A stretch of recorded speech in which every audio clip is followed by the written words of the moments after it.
নমস্কার, ATC business গাইডে আপনাদের সবাইকে স্বাগত। অনেকেই নতুন করে হোলসেল ব্যবসা করবার জন্য বা স্টক ব্যবসা করবার জন্য আগ্রহী হয়েছেন।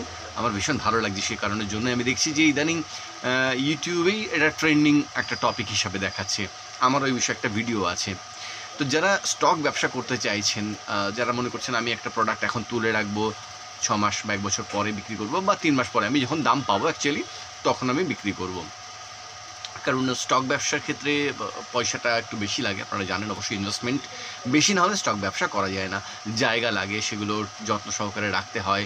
বহু ক্ষেত্রে স্টোরেজের প্রয়োজন হয়, মানে স্টোরেজ বলতে কোল্ড স্টোরেজের প্রয়োজন হয় না, এমনও অনেক ব্যবসা আছে। আমাদের মশলার ক্ষেত্রে সব ক্ষেত্রে সেটা লাগে না, কিছু ক্ষেত্রে লাগে। যেমন ধরুন কিশমিশ যেটা হয়, আমি যখন বড়বাজারে আনতে যাই তখন দেখি যে মানে কিশমিশের যে প্যাকেটগুলো পুরো জমে আছে একটার সাথে একটা, এবং সেগুলো ছাড়াতে হয়, দেখি পুরো ঠান্ডা কোল্ড স্টোরেজ থেকে সেগুলো এসেছে আর কি। তো কিছু প্রোডাক্ট আছে যেগুলো এভাবে আসে, যেমন কাজুর টিন ভর্তি অবস্থায় থাকে, সেটা হাওয়া না লাগে ততক্ষণ মোটামুটি ঠিক থাকে, এরকমই একটা কিছু। তো এখন বিষয় হচ্ছে যে এই মুহূর্তে যে ইনফরমেশনটা দেওয়ার জন্য অ্যাকচুয়ালি ভিডিওটা করছি সেটা হচ্ছে জিরে, মৌরি, এগুলোর দাম খুব কম আছে, খুব কম। মানে আপনি 105-10 টাকা থেকে শুরু করে আপনি মৌরি পেয়ে যাবেন, তারও কমে হয়তো আছে, আমি আর ওটাতে যাচ্ছি না। 105-10 টাকা থেকে কিলো হিসেবে, মানে বস্তা 30 কিলোর, সেখান থেকে শুরু করে আর কি। আমি শুরুটা বলছি, একদম নিচের দিকটা থেকে বলছি, আর যেটা একটু স্ট্যান্ডার্ড থেকে শুরু হচ্ছে। আর এর নিচে যেটা আছে সেটা ওই ফু দিলে সবটাই উড়ে যায় প্রায়, ওটার কথা বলছি না আমি। সেই জায়গা থেকে উপরে দেখুন, উপরের লেভেলে তো শেষ হয় না, অনেকটা উপর পর্যন্ত আছে। মানে এখনও পর্যন্ত মৌরি 230-40 টাকাতেও মৌরি আছে, তেমন মৌরি পাবেন আপনি, বা তারও উপরে হয়তো আছে। আমার প্রয়োজন হয় না বলে আমি সেটা আমি কিনি না। আর জিরের দাম দেখুন, জিরের দামের মধ্যেও অনেক কিছু ব্যাপার আছে। কারণ যদি আমি পিওর জিরে ধরি বা কম ব্র্যান্ডেড হিসেবে ধরি, তাহলে আপনি মোটামুটি ধরে নিন, বস্তা যদি কেনেন কোয়ান্টিটিতে, তাহলে 230 বা 40 টাকার মধ্যে নিচের দিকে পাবেন। আর উপরের দিকটা আমি ছেড়ে দিন, উপরের দিকটা যে যার মতো ইচ্ছা নিতে পারেন, সেটা তো 250-300 টাকা পর্যন্ত এখনও পর্যন্ত হয়তো পেয়ে যাবেন। তো এই দুটো জিনিসের দাম খুব কম আছে। যদি মনে করেন তাহলে বস্তা হিসাব করে, যদি বাড়িতে স্টক করবার জায়গা থাকে, 10 বস্তা 20 বস্তার যার যেমন ক্যাপাসিটি আছে সেই হিসাবে কিন্তু তুলে রাখতে পারেন। এবং আমার যেটা এতদিন ধরে আমি ব্যবসা করে যেটুকু বুঝেছি সেটা হচ্ছে আগামী 3 মাস 4 মাস তার মধ্যে কিন্তু এর দামটা কিছুটা হলেও ঘুরবে এবং কিছুটা হলেও দামটা পাবেন। এটা এখন মার্কেটের ব্যাপার, সম্পূর্ণ কনফার্ম হয়ে কিছু বলা যায় না, এটা আমার একটা ধারণা বলতে পারেন। তো আশা করছি সেই দামটা আসবে। আমি নিজেও স্টক করা শুরু করছি আর কি। আমি তো স্টকিস্ট নই, আমি ওইভাবে বিক্রি করবো না, আমার প্রোডাক্টটা তৈরি করবার জন্য আমার যতটা লাগে, তো সেই হিসেবে মালটা তুলবো আমি ঠিক করেছি। আর একটা জিনিস যেটা, সেটা হলো যে আলু উঠতে শুরু করেছে। গতকালে আমি জামালপুর গিয়েছিলাম, আলু উঠতে শুরু করেছে।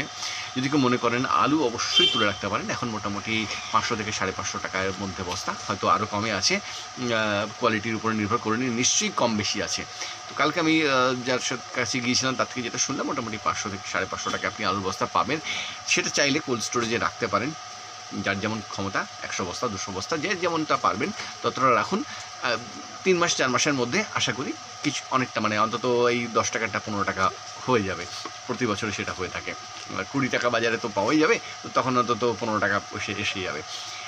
সমস্ত খরচ হিসাব করে যদি 5 টাকা রেখে যদি পুষিয়ে যায়, বিক্রি করে দেবেন যখনই দামটা পেয়ে যাবেন। স্টক ব্যবসার কিন্তু মূল জিনিস হচ্ছে আপনি যখনই আপনার দামটা পেয়ে যাবেন বিক্রি করে দেবেন, রাখবেন না। আপনি ওয়েট করবেন না যে আরও বাড়বে, তাহলে কিন্তু সমস্যা হয়, যেটা শেয়ার মার্কেটের ক্ষেত্রে হয়ে থাকে। সেই কাজটা কিন্তু করবেন না, যখনই দাম পাবেন বিক্রি করে দেবেন। আরও যদি কিছু ইনফরমেশান থাকে, মানে কোনটা কি দাম কমেছে বা বেড়েছে, সেগুলো নিশ্চয়ই আমি আপনাদেরকে জানাবো।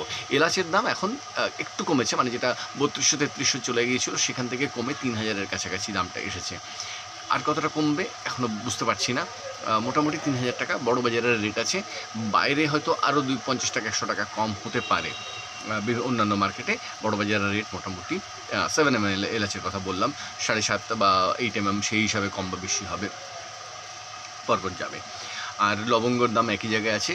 কাজুর দাম সামান্য একটু কমেছে, মানে ওই 20-30 টাকা মতো কমেছে প্রতি কিলোতে।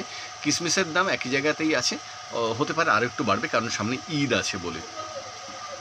এক তো হোলি, তারপরে ঈদ, তো এই সময়টা সিজন, তো একটা উৎসবের মরশুম, সেই জন্য দামটা হয়তো একটু বাড়বে। মশলার দামে আর কোনো বিশেষ পরিবর্তন এখন হয়নি। তো যারা স্টক করতে চাইছেন মার্কেটে অবশ্যই খোঁজ নেবেন, প্রোডাক্ট দেখবেন। আরেকটা কথা যেটা বলতে চাইছিলাম সেটা হচ্ছে বস্তা যখন কিনবেন, সেটা জিরে বা মৌরি যে কোনো বস্তা, অবশ্যই দেখে নেবেন যে সেটা কোন ডেটের। যারা নতুন কাজ করেন, পুরোনো কাজ করেন, তারা তো খুব ভালো বোঝেন, সেটা আমার বলার দরকার নেই। কিন্তু যারা নতুন কাজ করবেন অবশ্যই দেখে নেবেন যে সেটা কোন সময়ের। চেষ্টা করবেন জানার জন্য সেটা কতটা কারেন্ট মাল আছে। হয়তো আপনি দেখলেন যে এটা 25-এর মাল, ঠিক আছে, বা 24-এর মাল, হয়তো আপনাকে বললো ডিসেম্বরের 24-এর মাল আছে।